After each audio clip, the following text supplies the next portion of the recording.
Pembunuhan telah menjadi hobi bagi pria ini. Karena meskipun dia telah membunuh banyak orang, dia akan terus lagi dan lagi mencari mangsanya untuk bisa memuaskan hasratnya. 10, 9, 8, 7, 6, 5, 4, 3, 2, 1. Sekitar musim panas tahun 1984, Andre dipecat dari pekerjaannya sebagai petugas pasokan karena melakukan pencurian 2 gulungan linoleum.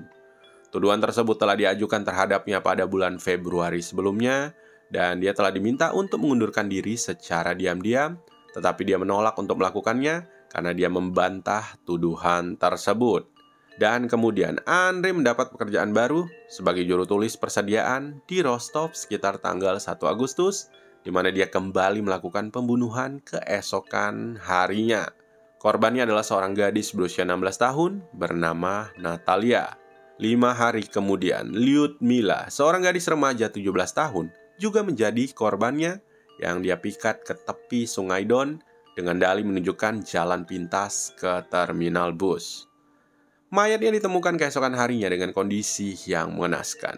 Dan dari otopsi tubuh Lyudmila, diketahui bahwa sebelum dimutilasi, dia terlebih dahulu ditebas sebanyak 39 kali secara membabi buta. Sementara itu ketika ditemukan, bibir atasnya yang telah terpotong diletakkan di dalam mulutnya.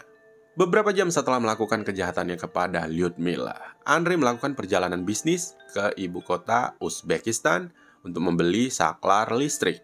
Pada saat dia kembali ke Rostov di tanggal 15 Agustus, Andre telah membunuh seorang wanita muda tak dikenal dan seorang gadis berusia 10 tahun.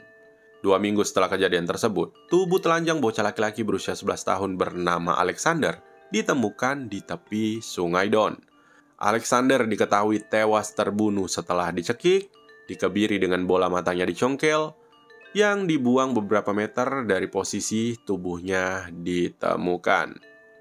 Tidak puas sampai di situ, pada tanggal 6 September, Andre kembali mendapatkan korbannya. Kali ini adalah seorang pustakawan muda berusia 24 tahun bernama Irina, yang juga harus tewas di tangan keji Andre. Dengan banyaknya korban yang terus berjatuhan hari demi hari, minggu demi minggu, polisi semakin aktif melakukan penyelidikan dan pengawasan kepada siapa saja yang dianggap mencurigakan. Hingga pada tanggal 13 September tahun 1984, Andre diamati oleh 2 detektif yang menyamar ketika dia sedang berbicara dengan wanita muda di sebuah stasiun bus di Rostov. Para detektif tersebut mengikutinya saat dia berkeliaran di kota, di mana dia mencoba mendekati para wanita atau sedang melakukan tindakan voyeurisme di tempat umum. Dan ketika Andre tiba di sebuah pasar di pusat kota, polisi langsung menangkap dan menahannya. Dari penggeledaannya, polisi menemukan sebuah pisau berukuran 20 cm, beberapa panjang tali, dan sebotol vaselin. Karena Andre juga sedang diselidiki karena kasus pencurian sebelumnya, polisi jadi memiliki hak hukum untuk menahannya lebih lama. Dari interogasi polisi diketahui tentang latar belakangnya yang meragukan, di mana deskripsi fisiknya juga cocok dengan deskripsi pria yang terlihat berjalan bersama Dimitri, yaitu korban sebelumnya. Selain itu, sampel darah Andre juga diambil untuk dicocokkan dengan sampel darah pelaku yang didapat dari tubuh para korban sepanjang tahun 1984. Namun sayangnya, hasil medis menunjukkan bahwa golongan darah Andre bertipe A, yang dimana berbeda dengan golongan darah si pelaku, yaitu AB. Karena itulah, meskipun nama Andre telah dimasukkan ke dalam indeks para pelaku kejahatan, pihak berwajib tidak memiliki alasan yang kuat untuk bisa menjadikannya sebagai tersangka dalam total 23 kasus pembunuhan. Sehingga Andre pun hanya dipenjara selama beberapa bulan atas kasus pencurian yang dia lakukan sebelumnya. Setelah beberapa bulan mendekam di penjara, pada tanggal 12 Desember tahun 1984, Andre pun akhirnya dibebaskan, di mana dia dengan cepat mendapatkan pekerjaan baru di bagian pengadaan lokomotif kereta api di kota yang sama. Pada masa-masa ini, Andre hidup dengan tenang dan tidak melakukan pembunuhan lainnya, setidaknya sampai awal bulan Agustus tahun 1985. Setelah vakum selama lebih dari setengah tahun, pada tanggal 1 Agustus tahun 1985, Andre kembali menemukan mangsanya. Kali ini, dalam sebuah perjalanan bisnisnya ke Moskow, dia bertemu dengan seorang perempuan berusia 18 tahun bernama Natalia yang saat itu sedang berdiri di pintu keberangkatan stasiun kereta api di dekat bandara Domodedovo. Andre mendekati gadis tersebut dan memikatnya ke semak-semak di hutan di dekat desa. Andre mengikatnya dan dengan kejam menikam leher serta dadanya kurang lebih sebanyak 38 kali, lalu mencekiknya hingga tewas. Polisi kemudian dengan cepat menemukan mayat gadis tersebut. Tapi mereka menduga bahwa si pelaku telah pergi meninggalkan Moskow untuk kembali ke Rostov, sehingga mereka memeriksa catatan penerbangan semua penumpang yang melakukan perjalanan antara Rostov dan Moskow pada akhir bulan Juli dan awal Agustus tahun 1985. Dan sayangnya tidak ada petunjuk yang bisa mereka dapatkan dari pemeriksaan tersebut karena diketahui bahwa Andre pergi ke Moskow menggunakan kereta api bukan pesawat terbang. Sehingga Andre masih bisa bebas dari radar polisi dan kembali melakukan pembunuhan di bulan yang sama kepada seorang perempuan sekitar tanggal 27 Agustus tahun 1985. Karena pembunuhan Natalia dan Irina inilah akhirnya memicu untuk dimulainya operasi pencarian pembunuhan berantai secara besar-besaran. Sekitar bulan November di tahun ini, jumlah jaksa penuntut dan penyelidik juga ditingkatkan menjadi 15 dan 29, di mana mereka ditugaskan untuk menemukan pelaku sebenarnya. Penyelidikan ulang pembunuhan pun dimulai dengan hati-hati, di mana polisi melanjutkan interogasi terhadap para pelaku kejahatan seksual dan juga homoseksual. Bulan berikutnya, polisi mulai berpatroli di stasiun-stasiun kereta api di sekitar kota Rostov, dan para petugas perempuan berpakaian preman juga diperintahkan untuk berpatroli di halte-halte bus dan juga di sekitar stasiun kereta api. Dan untuk pertama kali dalam penyelidikan pembunuhan berantai di Uni Soviet, Kepala Departemen Pembunuhan memutuskan untuk berkonsultasi dengan seorang psikoanalis. Semua detail TKP dan laporan koroner diberikan kepada psikoanalis tersebut, yang kemudian dia membuat potret psikologis pembunuh yang tidak teridentifikasi oleh para penyelidik. Dimulai pada bulan Desember tahun 1985, operasi zona hutan dimulai untuk menangkap si pembunuh. Dan meskipun dalam prosesnya, para penyelidik telah menahan 1062 orang, Andre belum bisa ditangkap dan bahkan masih terus melakukan pembunuhan di kota Moskow dan juga pegunungan Ural. Pada tahun 1986, Alexander, yaitu psikoanalis yang ditugaskan, telah selesai membuat potret pelaku pembunuhan berantai tersebut ke dalam sebuah buku setebal 67 halaman yang diberi judul Gambaran Calon Penjahat. Dalam buku tersebut, dia menjelaskan bahwa si pelaku berusia sekitar 45 hingga 50 tahun yang hidup dalam persembunyian. Dia mengalami masa kecil yang menyakitkan dan kesepian, di mana dia tidak bisa menggoda lawan jenis atau menunjukkan perilaku ketertarikan seksual yang normal kepada mereka. Pelaku ini adalah orang yang berpendidikan, di mana telah menikah dan kemungkinan besar memiliki anak. Tapi dia juga sangat tersiksa karena disfungsi ereksinya dan merupakan pelaku kekerasan, sehingga hanya dengan melihat korbannya menggeliat kesakitan, itu sudah cukup membangkitkan gairah dan kepuasan seksualnya.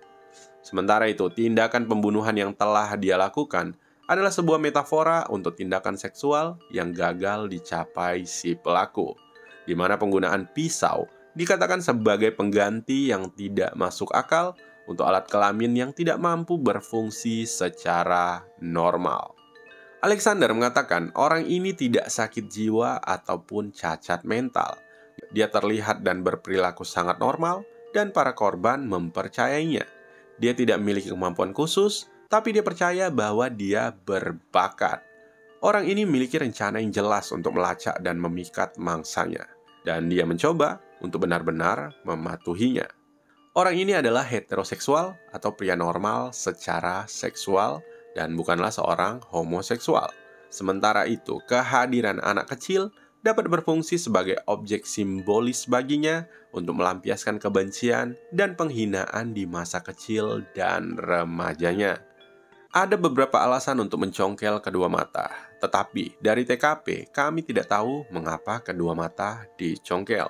Sementara itu, untuk tindakan memotong alat kelamin wanita diyakini sebagai perwujudan dari kekuasaannya atas wanita, yang dimana organ-organ tersebut bisa dibiarkan utuh ataupun dimakan. Dan untuk alat kelamin laki-laki yang dia potong, kemungkinan untuk membuat anak laki-laki itu tampak lebih feminim.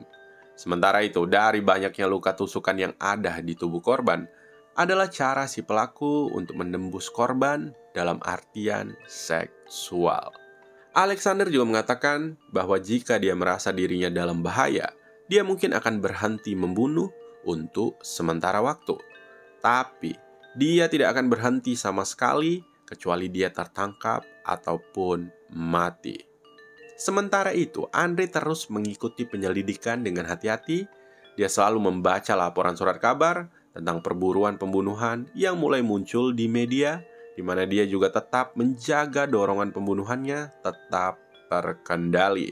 Selama hampir setahun setelah pembunuhan Irina pada bulan Agustus tahun 1985, tidak ada korban lebih lanjut yang ditemukan baik di Rostov maupun Oblast Moskow yang tubuhnya memiliki mutilasi khas dari pembunuh tak dikenal tersebut. Selanjutnya, sekitar tanggal 23 Juli tahun 86, polisi kembali menemukan mayat seorang wanita berusia 33 tahun bernama Lyubov dan secara tentatif menghubungkan kasus tersebut dengan penyelidikan mereka. Alasannya, karena jenis air mani si pelaku yang ditemukan pada mayat Lyubov cocok dengan milik pelaku yang sedang mereka cari.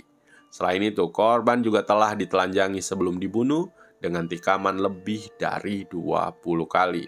Tapi, karena korbannya tidak dipotong-potong ataupun dimutilasi, dan juga tidak terlihat di dekat transportasi massal seperti korban-korban sebelumnya, membuat para penyelidik merasa ragu apakah korban tersebut benar-benar dibunuh oleh si pelaku yang mereka cari.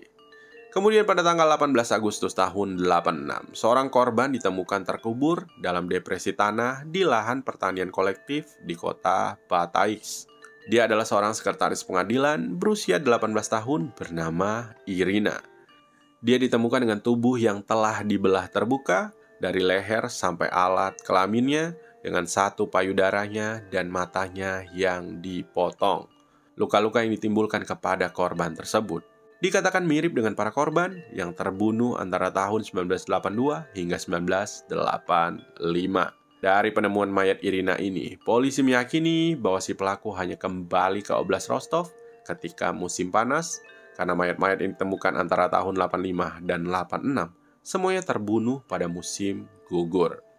Kepolisian Rostov pun kemudian menyusun buletin untuk dikirim ke semua pasukan di seluruh Uni Soviet, dengan menggambarkan pola luka yang ditimbulkan oleh si pembunuh tak dikenal, di mana mereka meminta feedback dari kepolisian manapun yang telah menemukan korban pembunuhan dengan luka yang cocok dengan korban yang ditemukan di Oblast Rostov. Tapi sayangnya, tidak ada hasil yang memuaskan. Di saat kepolisian sibuk dengan penyelidikan mereka, Andre kembali melakukan pembunuhan kepada 3 orang pada tahun 1987. Dia melakukan kejahatannya ketika sedang dalam perjalanan bisnis jauh dari Oblast Rostov, dan tidak satu pun dari pembunuhan ini terkait dengan perburuan di Rostov. Pembunuhan pertama Andre pada tahun 1987 dilakukan pada tanggal 16 Mei ketika dia bertemu dengan seorang anak laki-laki berusia 12 tahun bernama Oleg di sebuah stasiun kereta api di kota Revda, Ural.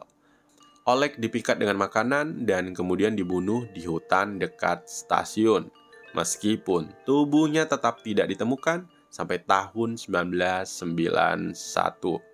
Setelah Oleg, kemudian pada bulan Juli, dia membunuh seorang anak laki-laki berusia 12 tahun bernama Ivan di kota Zaporizhia, Ukraina. Dan pada tanggal 15 September, Yuri, yang merupakan siswa sekolah kejuruan berusia 16 tahun, dibunuh di hutan di pinggiran Leningrad. Selanjutnya pada tahun 1988, dia kembali membunuh 3 orang lainnya, seorang wanita tak dikenal pada bulan April, dan 2 anak laki-laki, masing-masing pada bulan Mei dan bulan Juli. Korban pertamanya dibujuk turun dari kereta sebelum Andre mengikat tangannya di belakang punggungnya dan menyumpal mulutnya dengan kotoran. Kemudian dia memotong hidung dari wajahnya dengan menimbulkan banyak luka pisau di lehernya. Andre kemudian memukulnya sampai mati dengan lempengan beton, di mana mayatnya ditemukan pada tanggal 6 April. Meskipun penyelidik telah mencatat bahwa luka pisau yang ditimbulkan pada korban ini mirip dengan yang ditimbulkan pada korban-korban antara tahun 1982 dan 1985, tetapi karena wanita tersebut telah dibunuh dengan lempengan beton, isi perutnya tidak dikeluarkan, dan pembunuhnya tidak melukai mata ataupun kelaminnya, para penyelidik tidak yakin apakah akan menghubungkan pembunuhan ini dengan penyelidikan mereka. Kemudian, korban yang dibunuh pada bulan Mei adalah seorang bocah laki-laki berusia 9 tahun bernama Alexei yang terjadi di sebuah kota di Ukraina. Luka-luka anak laki-laki ini tidak diragukan lagi bahwa ini adalah perbuatan si pelaku yang sedang mereka cari. Sementara itu, korban yang dibunuh pada tanggal 14 Juli di sebuah stasiun adalah seorang remaja berusia 15 tahun bernama Yevgeny. Meskipun mayatnya baru ditemukan pada bulan April di tahun berikutnya dengan kondisi yang telah menjadi kerangka, dari hasil otopsi, polisi bisa mengungkapkan bahwa korban telah dikebiri dengan menderita luka yang disebabkan serangan pisau setidaknya sebanyak 30 kali. 2 bulan sebelum penemuan mayat terakhirnya, sekitar tanggal 28 Februari tahun 1989, Andre kembali membunuh seorang gadis berusia 16 tahun bernama Tatiana, di mana dia memutilasinya dan menyembunyikan sisa-sisa tubuh korban tersebut di selokan terdekat. Dan karena korbannya ini telah dipotong-potong, polisi tidak menghubungkan pembunuhannya dengan penyelidikan mereka. Kemudian antara bulan Mei dan bulan Agustus, Andre kembali membunuh 4 korban lainnya, di mana 3 diantaranya terbunuh di Rostov dan Sakti, tapi sayangnya hanya 2 korban tersebut yang terkait dengan perburuan mereka. Dengan munculnya kembali para korban yang secara definitif terkait dengan perburuan, dan fakta bahwa sebagian besar mayat korban ini telah ditemukan di stasiun kereta api, para penyelidik menugaskan banyak petugas untuk menyamar menjadi orang biasa dan secara diam-diam agar mereka memfilmkan atau memotret penumpang di kereta api di seluruh Oblast Rostov. Selain itu, beberapa kereta api juga dilengkapi dengan kamera tersembunyi. Selanjutnya pada tanggal 14 Januari tahun 1990, Andre bertemu korban barunya yang berusia 11 tahun yang juga memiliki nama yang sama dengannya, yaitu Andre. Dia memikat Andre dengan mengatakan bahwa dia akan mengajaknya menonton film-film barat impor di rumahnya. Andre yang terpikat pun akhirnya dibunuh dengan cara ditikam dan dikebiri, di mana mayatnya ditemukan di bagian hutan terpencil pada bulan berikutnya. 7 minggu setelah pembunuhan itu, Andre kembali memikat bocah laki-laki berusia 10 tahun bernama Yaroslav. Dia membawa korban tersebut dari kereta Rostov menuju kebun raya Rostov untuk dibunuh. Dan tubuh korban tersebut berhasil ditemukan polisi keesokan harinya dalam keadaan hancur parah. Pada tanggal 11 Maret tahun 1990, pemimpin investigasi Kementerian Dalam Negeri Oblast Rostov mengadakan pertemuan untuk membahas kemajuan misi investigasi dalam serangkaian pembunuhan. Ada tekanan dari opini publik, pers, dan Kementerian Dalam Negeri Soviet untuk menyelesaikan kasus-kasus tersebut.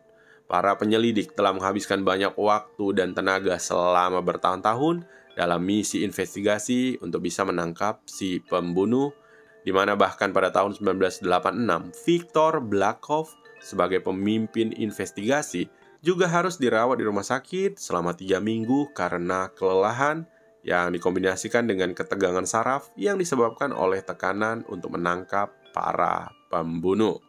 Bahkan setelah penangkapan Andre nantinya, Viktor mengatakan bahwa misi pencarian pelaku pembunuhan kejam ini adalah mimpi buruk, di mana dia mengalami sakit kepala terus-menerus selama bertahun-tahun. Dan setiap kali dia berada di sekitar stasiun kereta, dia akan mengatakan dalam hatinya bahwa orang-orang dewasa di sekitarnya bukanlah orang jahat. Dan meskipun penyelidikan pernah melambat karena penemuan korban yang diragukan dibunuh oleh pelaku yang sama, pada akhirnya para detektif harus kembali memutar otak mereka karena terus ditekan untuk segera menemukan si pelaku jika mereka tidak mau dipecat. Namun sayangnya, pada masa-masa ini Andre masih bisa melakukan pembunuhan lainnya. Sekitar tanggal 4 April di tahun yang sama, dia membunuh Lyubov Zuyeva, yaitu seorang wanita berusia 31 tahun yang dia ajak turun dari kereta dan bawanya ke hutan di dekat stasiun, di mana mayatnya baru bisa ditemukan sekitar tanggal 24 Agustus di tahun tersebut. Kemudian pada tanggal 28 Juli, Andre kembali memikat korban berikutnya, yaitu seorang anak laki-laki berusia 13 tahun bernama Viktor Petrov, yang dia bawa dari stasiun kereta api Rostov dan dibunuh di kebun raya Rostov. Dan pada tanggal 14 Agustus, seorang anak laki-laki berusia 11 tahun bernama Ivan juga menjadi korban Andre yang terbunuh di alang-alang di dekat pantai Novocheskas. Dengan banyaknya korban yang berjatuhan, kepolisian semakin meningkatkan penyelidikan dan perburuan mereka terhadap pelaku tersebut. Mereka mulai menambahkan anggota di lapangan, memasang kamera pengintai di beberapa sudut di stasiun kereta, dan menempatkan para petugas yang berpakaian seperti preman. Totalnya ada sekitar 360 petugas polisi, di mana mereka ditempatkan di masing-masing stasiun kereta di Oblast Rostov. Untuk stasiun kereta api yang besar, kepolisian menempatkan petugas yang berseragam lengkap dan yang berpakaian preman. Sementara itu, untuk stasiun kecil tempat si pelaku paling sering menyerang, hanya akan dijaga oleh beberapa polisi yang menyamar. Operasi ini dimulai pada tanggal 27 Oktober tahun 1990. Dan sayangnya pada tanggal 30 Oktober, yaitu 3 hari sejak operasi ini dimulai, polisi kembali dikejutkan dengan penemuan mayat seorang remaja laki-laki berusia 16 tahun. Dia adalah Vadim, yang ditemukan tewas di stasiun Donlekos, yaitu 3 stasiun terkecil yang dijaga oleh petugas polisi berseragam. Vadim telah dibunuh dengan cara dicekik, ditikam sebanyak 27 kali, dan dikebiri, di mana ujung lidahnya terputus dan mata kirinya ditusuk. Dari otopsi diketahui bahwa Vadim terbunuh sekitar tanggal 17 Oktober, yaitu 10 hari sebelum dimulainya operasi kepolisian. Pada hari yang sama saat penemuan mayat Vadim, Andre memikat anak laki-laki lainnya yang juga berusia 16 tahun bernama Viktor yang dia temukan di stasiun kereta dan dia bunuh di hutan terdekat. Tubuh Viktor ditemukan pada tanggal 3 November dengan 40 luka pisau terpisah. Kemudian 3 hari setelah penemuan mayat Viktor, pada tanggal 6 November tahun 1990, Andre kembali membunuh dan memutilasi seorang wanita berusia 22 tahun. Dia adalah Svetlana yang dibunuh di sebuah hutan di dekat stasiun Donleskos. Hari itu, setelah dia selesai melakukan kekejaman kepada Svetlana, Andre kembali ke stasiun untuk membersihkan dirinya. Seorang petugas dari kepolisian yang memang ditugaskan untuk memperhatikan hal-hal aneh di sekitar stasiun mulai memperhatikan tindak tanduk Andre pada hari itu. Petugas yang bernama Igor ini melihat Andre datang kembali ke stasiun dengan mengenakan sebuah mantel yang memiliki noda rumput dan tanah di sikunya. Sebuah noda merah kecil juga terlihat di pipinya, di mana jari tangannya terlihat seperti terluka parah. Sebelumnya, Igor juga memperhatikan bahwa Andre terlihat mendekati sumur di sekitar stasiun untuk mencuci tangan dan wajahnya. Bagi Igor, Andre ini terlihat sangat mencurigakan, karena biasanya alasan orang masuk hutan dekat stasiun Donlekos adalah untuk mencari jamur, yaitu hobi yang cukup populer pada saat itu di Rusia. Tapi yang aneh adalah, dia tidak berpakaian seperti orang yang mencari jamur, dan malah berpakaian formal dengan membawa tas olahraga nilon yang dianggap tidak cocok untuk membawa jamur. Karena keanehan dan kecurigaan tersebutlah, Igor kemudian menghentikan Andre dan memeriksa surat-suratnya, tapi sayangnya dia tidak memiliki alasan resmi untuk menangkapnya. Jadi, ketika Igor kembali ke kantornya, dia dengan cepat mengajukan laporan rutin yang berisi nama orang yang dia hentikan di stasiun, dan kemungkinan noda darah yang terlihat di pipinya. Seminggu kemudian, mayat Svetlana pun ditemukan dan dikatakan sebagai korban ke-38 yang dikaitkan dalam perburuan mereka. Polisi kemudian memanggil para petugas yang ditempatkan di stasiun Don Lagos, di mana mereka memeriksa laporan semua pria yang dihentikan dan diinterogasi pada minggu sebelumnya. Ada banyak nama-nama yang familiar bagi polisi dalam daftar tersebut, termasuk nama Andre yang juga pernah ditangkap beberapa tahun sebelumnya. Karena kecurigaan lebih mengarah kepada Andre, polisi kemudian dengan cepat menyelidiki tentang kehidupan sebelumnya, termasuk pekerjaannya. Dari sinilah polisi mengetahui bahwa dia beberapa kali mengundurkan diri dan dipecat dari pekerjaannya karena dia diketahui terlibat dalam kasus pelecehan yang dia lakukan kepada murid-muridnya. Dari penyelidikan latar belakangnya jugalah polisi mengetahui bahwa pekerjaannya selalu melakukan perjalanan bisnis ke beberapa kota, di mana kota-kota tersebut adalah tempat-tempat terjadinya pembunuhan. Dari penyelidikan dan keyakinan polisi, kemudian mereka menempatkan Andre dalam pengawasan pada tanggal 14 November, di mana polisi mulai mengintai dan mengawasi setiap gerak-geriknya. Dalam beberapa kasus, terutama di kereta api ataupun bus, petugas melihatnya sedang mendekati wanita muda dan anak-anak yang sendirian, di mana dia melibatkan mereka dalam sebuah percakapan. Jika wanita atau anak-anak tersebut mengabaikannya, dia akan menunggu beberapa menit dan mulai mencari target lainnya. Pada tanggal 20 November, setelah 6 hari pengawasan, Andre meninggalkan rumahnya dengan sebuah toples besar yang telah dia isi dengan bir di sebuah kios kecil di taman setempat sebelum dia berkeliaran di sekitar Novocherkassk. Saat keluar dari sebuah kafe, Andre dengan cepat ditangkap oleh 4 petugas polisi berpakaian preman, di mana dia tidak memberikan perlawanan sedikit pun saat diborgol, dan kemudian dia ditempatkan di dalam mobil polisi tanpa tanda. Setelah penangkapannya, Andre diinterogasi dengan banyak pertanyaan. Dia mengatakan pada polisi bahwa mereka telah salah menangkap, karena sebelumnya pada tahun 1984, dia juga pernah ditangkap atas tuduhan serangkaian pembunuhan yang sama. Tapi polisi mengabaikan keluhannya dan memulai banyak pemeriksaan kepada Andre, seperti pemeriksaan telanjang, di mana mereka menemukan bukti lebih lanjut, yaitu salah satu jari Andre memiliki luka daging yang dalam yang dia rawat sendiri menggunakan iodium. Dia beralasan kepada penyidik bahwa luka itu dia dapatkan dari gigitan hewan, namun sayangnya pemeriksaan medis menyimpulkan bahwa itu adalah gigitan manusia yang diketahui berasal dari korban kedua terakhirnya, yaitu Victor, seorang pemuda yang kuat secara fisik. Di TKP, polisi telah menemukan banyaknya tanda-tanda perjuangan fisik yang ganas antara korban dan pembunuhnya. Dan meskipun tulang jari Andre kemudian ditemukan patah dengan kukuhnya telah digigit, Andre tidak pernah mencari perawatan medis untuk cedera ini. Sementara itu, penggeledahan barang-barang Andre mengungkapkan bahwa dia memiliki pisau lipat dan 2 tali panjang.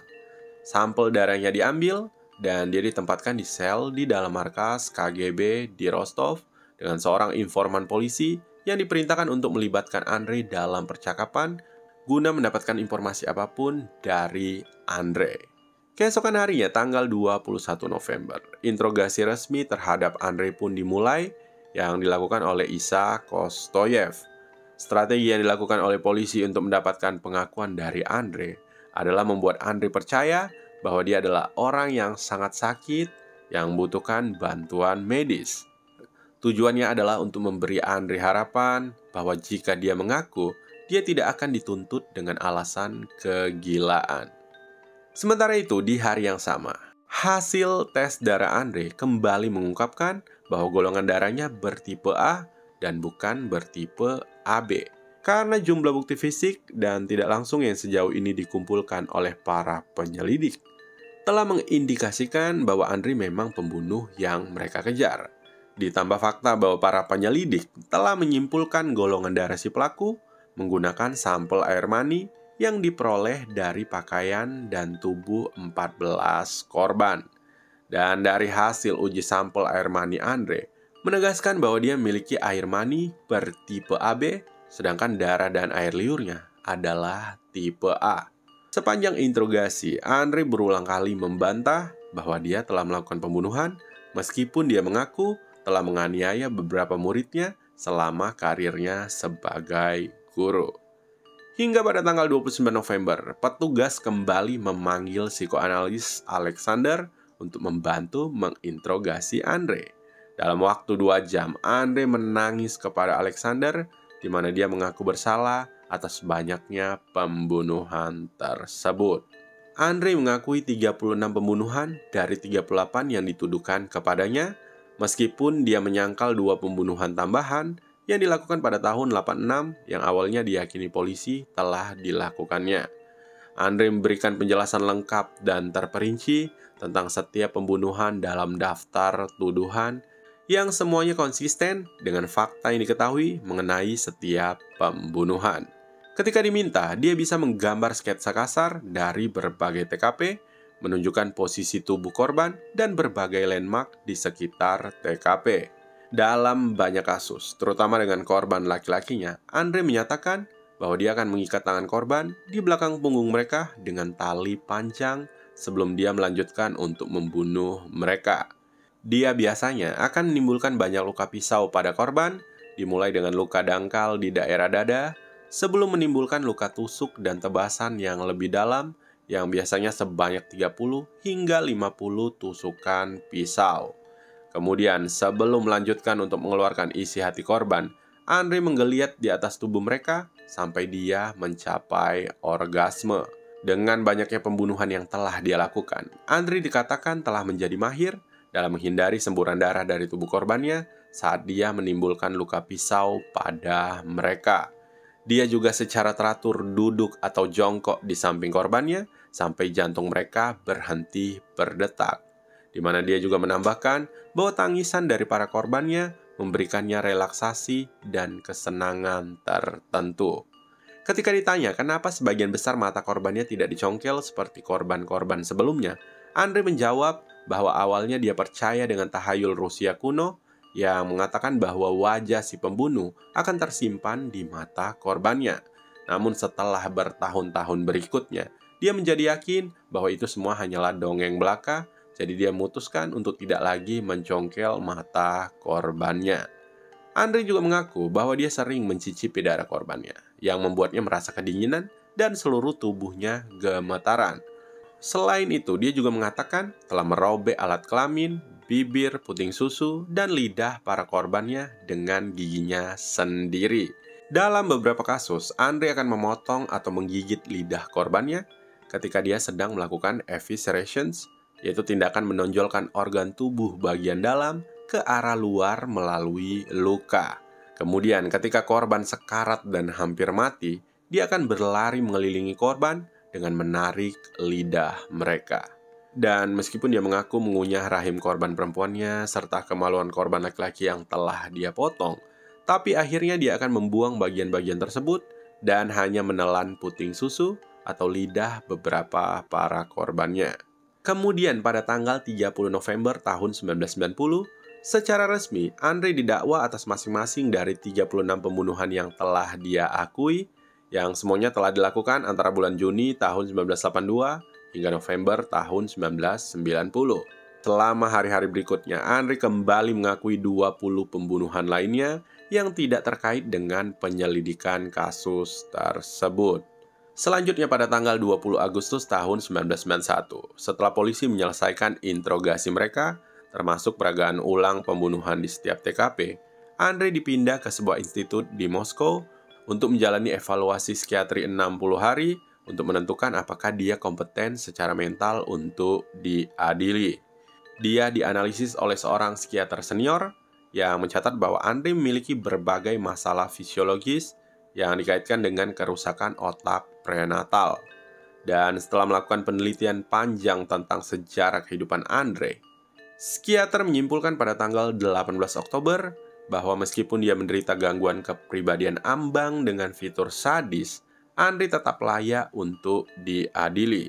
Yang akhirnya setelah drama panjang persidangan, pada tanggal 15 Oktober tahun 1992, Andre secara resmi dijatuhi hukuman mati ditambah 86 tahun penjara atas 52 pembunuhan dan 5 tuduhan penyerangan seksual kepada murid-muridnya.